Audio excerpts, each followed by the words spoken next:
নমস্কার বন্ধুরা, সবাই কেমন আছেন? আশা করি খুব ভালো আছেন। আপনাদের আশীর্বাদে আমিও খুব ভালো আছি। কাকুলি ব্লগে আপনাদের স্বাগত জানিয়ে আমার আবারও একটি ব্লগ শুরু করে দিলাম। তো চলুন, দিদির মেয়ের বিয়ের আর কিন্তু মাত্র দুদিন বাকি।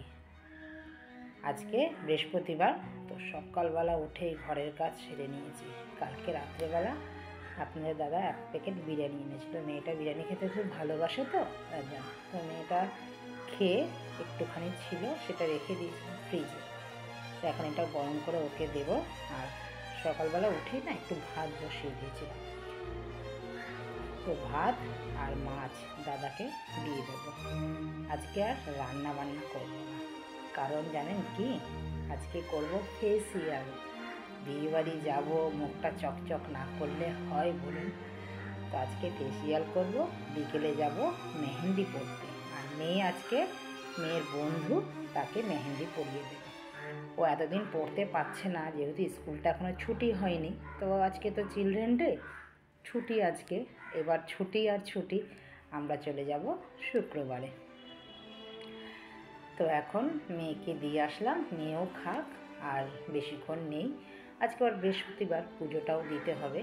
তো এই কাজগুলো সেরে তাড়াতাড়ি ফেসিয়াল করতে বসবো। ফেসিয়াল করতে জানেন তো 2 ঘন্টা থেকে 3 ঘন্টা লাগবে। তো চলুন, একটা দাদা লঙ্কা খাবে, গাছ থেকে নিয়ে আসি। বাজার তো করিনি, আর ঘরে লঙ্কাও নেই। যতটা সম্ভব বাজারটা, মানে ঘরে থাকবো না যেহেতু, বাজারটা খেয়ে পচে যাবে সব, ওই জন্য আর বাজার করিনি। ওটা গাছ থেকে একটা লঙ্কা দিয়ে দিলাম, দাদা খেয়ে বেরিয়ে গেল। আর এখন একটু চাউমিন বানিয়ে নিয়েছি। বললাম না আজকে রান্না করব না, দাদা আসবে রাত্রেবেলা, বিকেলবেলা রান্না করব। আর এখন একটু চাউমিন বানিয়ে নিচ্ছি। মেয়েটার যদি খিদে পায় দুপুরবেলাটা খেতে পারবে। এই করতে করতেই তো প্রায় 11:30 বেজে গেল। আবার চান করেই পুজো দিতে হবে বৃহস্পতিবার, না হলে পুজো কিন্তু অনেক দেরি হয়ে যাবে।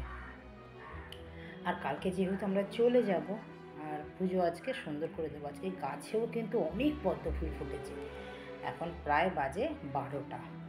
তো বৌদিও ফোন করেছিল যে আমাকে ফেসিয়াল করে দেবে, বাড়িতেই আসছে।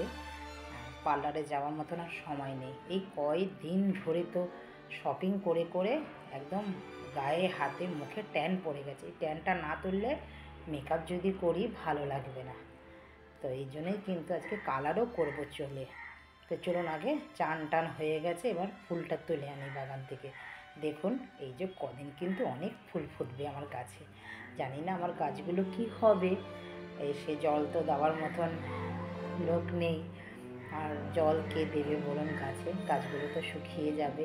এসে আবার ঠিক যত্ন করবো। প্রত্যেকবারই এরকম হয়, আমি যখনই কোথায় যাই গাছগুলো এসে দেখি শুকিয়ে যায়, তারপরে আবার তাদেরকে জল টল দিয়ে ভালো করে সার দিয়ে আবার তাদের বাঁচিয়ে তুলি।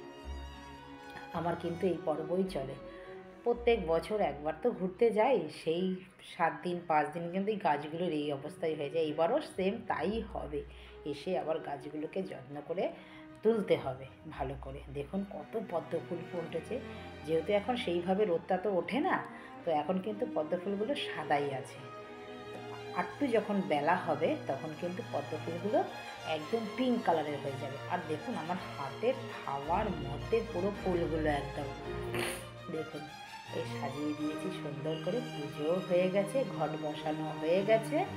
এইবার নিজেও একটু কিছু খাবো, নাহলে ফেসিয়াল করতে কিন্তু 2 থেকে 2.5 ঘন্টা সময় লাগে। আবার তার মধ্যে চুলেও কালার করবো, বার্গেন্ডি কালার করব, বেশ ভালো লাগবে। তো বৌদি চলে এসে ফেসিয়াল আরম্ভ করে দিয়েছে।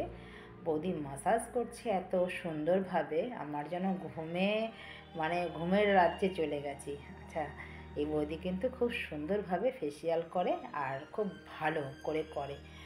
আপনারা যদি বন্ধুরা করতে চান, টলিগঞ্জ এরিয়ার মধ্যেই উনি করে, বেশি দূরে যায় না। আমার স্ক্রিনে ফোন নাম্বার, ওনার নাম দেওয়া আছে। যদি ভালো লাগে আমার ফেসিয়াল দেখে আপনারা কন্ট্যাক্ট করে করতে পারেন। আমি বলছি খুব ভালো ফেসিয়াল করে।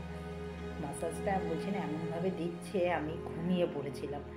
চলুন, মুখে আমার প্যাক লাগিয়ে দিয়েছে। মেয়ে এখানে মেহেন্দি পড়ছে। মেয়েটাকে তো আর গড়িয়াহাটে নিয়ে যেতে পারবো না, তো ওর তো পড়া আছে, ও যাবে না। তো ওকে ওর বন্ধুই মেহেন্দি পরিয়ে দিচ্ছে। খুব সুন্দর কিন্তু ও মেহেন্দি পরায়, এত সুন্দর মেহেন্দি পরায় ও, মানে কি বলবো। আর পুরো মেহেন্দিটা কমপ্লিট হোক, তারপরে আপনাদের আবারও দেখাচ্ছি। দেখুন এখনই কি ভালো লাগছে, ইউটিউব দেখে দেখেই করছে, খুব ভালো করে করে। আমাকেও বলেছিল করে দেবে, কিন্তু আমারও আর সময় হচ্ছে না, কারণ মেহেন্দি পরলে তো প্রায় অনেকক্ষণ রেখে দিতে হয়, জানেন তো আপনারা। তো আমি মেহেন্দি করব ওই জন্য রাত্রেবেলা। আমার মেয়ে তো আর কাজ করবে না, আমাকে তো ঘরের সব কিছু গুছিয়ে তারপরে যেতে হবে, তার জন্য আমি গড়িয়াহাটে গিয়েই পরবো। আর মেয়ে এখন পরে নিচ্ছে, ওকে আমি খাইয়ে দেবো। তো দেখুন কি সুন্দর মেহেন্দি করেছে, দেখুন ও কী যে ভালো লাগছে, একটা টেম্পল শেপের মেহেন্দি করেছে, কী যে ভালো লাগছে। প্রথমে তো আমার মেয়ে বলেছিল মেহেন্দি পরবো না, এসে তো স্কুল যেতে হবে, আমরা তো বেশি দিন থাকবো না, বৌভাত কেটে গেলেই চলে আসবো। আর অনেকটাই তো দূর, আসতেও তো সময় লাগবে, আর পরীক্ষা চলছে, ওর দুটো পরীক্ষা তো দিতে পারবে না, এসেই এবার পরীক্ষা, তার জন্য বলছিল পরবো না। মানে বিয়ে বাড়িতে যদি মেহেন্দি না পরে যদি ভালো লাগে বলুন, তা আমি জোর করেই ওকে পরালাম, পর দিদির বিয়ে বলে কথা, বলুন বন্ধুরা। তো আমার সব হয়ে গেছে, লাগেজও কিন্তু আমার গোছানো কমপ্লিট, শুধু আর যাওয়ার অপেক্ষা। কতক্ষণে যাব জানেন? তো বিকেল হয়ে গেছে, খাওয়া দাওয়া করে চলে এসেছি মেহেন্দি পরতে। তো গড়িয়াহাটে জানেন বন্ধুরা, সবাই লাইন ধরে কিন্তু মেহেন্দি পরায়। বাসন্তী দেবী কলেজের পাশেই উল্টো দিকেই যে মেহেন্দির কিন্তু অনেক লোক, একা উনি পড়ান না, কিন্তু ওখানে মেহেন্দির একটা জোন আছে, প্রত্যেকটা একটুখানি এক পা এগোবেন মেহেন্দি নিয়ে নিয়ে বসে থাকে। গড়িয়াহাটে যারা মেহেন্দি পরায় ওদের ডিজাইনগুলো একটু ইউনিক থাকে, সেখানেও কিন্তু খুব ভালো মেহেন্দি পরায়। আমার তো খুব ভালো লেগেছে। আপনাদের কেমন লাগলো আমার মেহেন্দি? দেখুন আমি দু হাতেই পরে নিয়েছি, ও পরার নিচে খুব সুন্দর করে পরিয়ে দিয়েছে। এবার দেখুন মেহেন্দির লুকটা কি ভালো লাগছে না? তো বন্ধুরা, ভিডিওটা আমি এখানেই শেষ করছি, দেখা হচ্ছে শিগগিরই নতুন একটি ব্লগে।